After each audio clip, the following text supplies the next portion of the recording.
Yeah, how to control inflammation naturally, that's the whole idea of this program, right?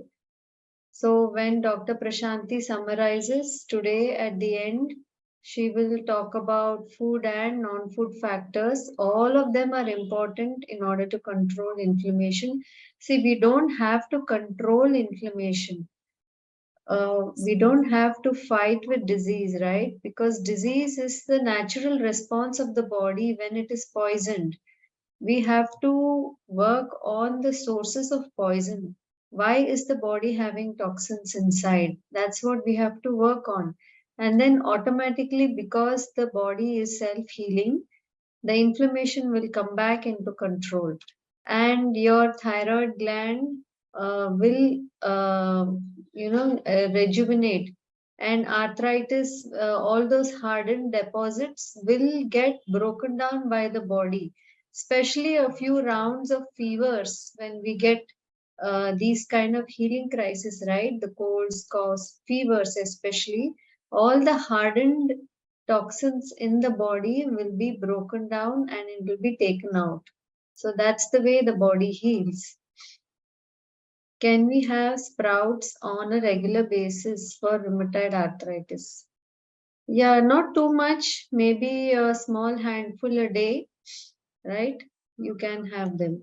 Microgreens, yes. So fibromyalgia cure, Ruchika, is the same as the cure for every other disease. Work on your lifestyle. I had fibromyalgia too.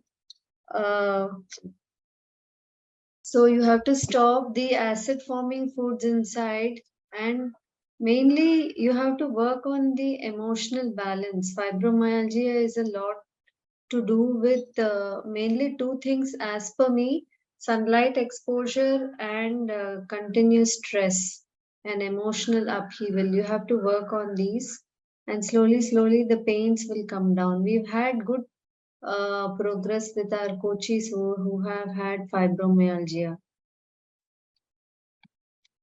Yes, hepatitis can be reversed.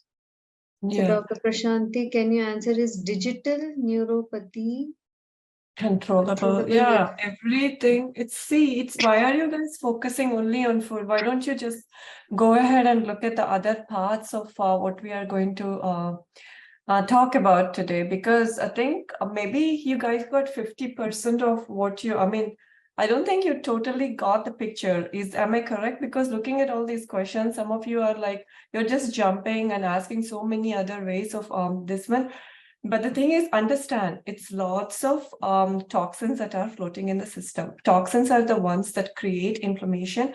And inflammation is a part of body's cleanup efforts in order to remove all these toxins. Where are these toxins coming from? From the food we eat, from the lifestyle we live, not adequate amount of sleep, the lots of pharmaceuticals that have gone into us. Everything adds up. And remember, all the suppression that we have done over the course of decades, even since as a child also, all the fevers and everything that we have suppressed, all of it has led to all these issues. So that's like, what you do is how do you heal yourself?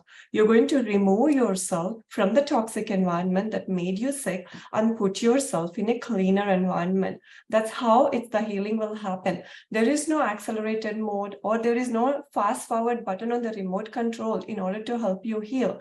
As you remove your body and keep it in a very cleaner environment, then body is going to get time and space. Remember the detox phase, detox cycle, everything that Asha has talked about, the circadian rhythm.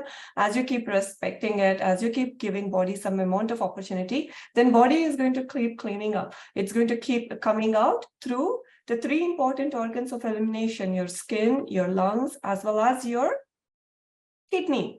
And some for women, it's going to come out through the uterus. Then most of us, we're going to, whenever we raise a fever or a cough or a cold, it's going to come out through the other pores. So that's how toxins are going to come out. So food is like, you guys are like, okay, what should I eat? What should I eat? It's like, you guys, the question should be like, what is that I shouldn't be doing? That's the most important question that you have to ask. So yeah, but the thing is like, this is not that complex. If you can just sit calmly in one room and just focus on what we are trying to tell you, and then just undo all the conditioning that has come into you, it's going to really help you a whole lot. So somebody is saying, I'm already underweight after following your diet. Will I lose my weight? Well, if underweight or overweight is secondary to malabsorption. Why is the malabsorption happening? Because there is not well-functioning gut. So once your gut starts functioning, even this much amount of good quality food, along with plenty of sun, decent amount of exercise, and mental de-stressing will help you maintain ideal weight. So Dell has a lot of essay he has written. I don't know. Let me read it. I have two important questions to ask. Our body needs healthy fats, as some vitamins are fat soluble, and myelin sheath of neurons is made up of lipids. Also, cell membranes of the body cells are made up of lipids. In Ayurveda Panchakarma, which is body massage with oil, is given so that the body absorbs fat. Why your nature cure ignores these facts and is against consuming healthy fats? When did we say against healthy fats? What healthy fats did we say against? Every food will have the one that we see. It's a low fat system in the sense you're not eating concentrated foods, but even a piece of fruit will have a protein, will have its own lipid. Everything is made up of cells. Every cell will have its own lipids. So lipids, amino acids, everything. These are in their simplest form. We want you to take them in the simplest form ever, so that the body doesn't have to work extra hard in order to break down the complex nature of all the proteins and the fats. Now, the second question is, why yesterday you talked against consuming fermented foods? Dr. Kadavali, known as the Millet Man of India, has documented proof a number of patients having serious chronic illnesses such as diabetes, cancer got cured by consuming fermented millet called ambali.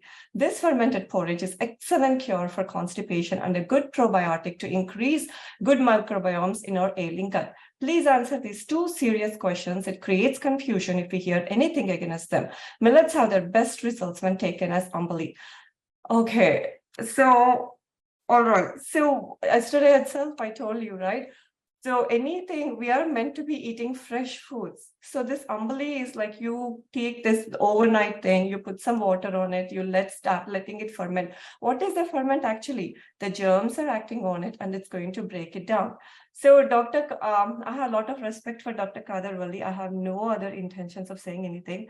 But the thing is, we really need to sit and talk face to face about the situation, what he's talking about, because it's not like a cure for indigestion. What happens is, whenever you're eating this porridge, the body is going to perceive this as a poisoning because of all these alcohols and everything. So what does the body do? It's going to immediately look at this as a poison and keep removing this. What Dr.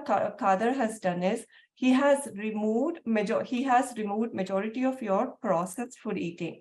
He talked about dairy products. He talked about against tea and coffee intake. He talked against all the wheat, complex protein intake from the wheat and all these things. So millets by itself are decent, to have a decent profile when compared to all the grains. So even if you do 50% of the changes, you're going to achieve 80% of the results. And that's what he's seeing in his thing. But the thing is, like, we are not primary consumers of heavy grain meals. Our system, we are not rats or anybody like that who is going to be eating raw grains and chewing them up and assimilating them. We don't have that kind of an enzyme.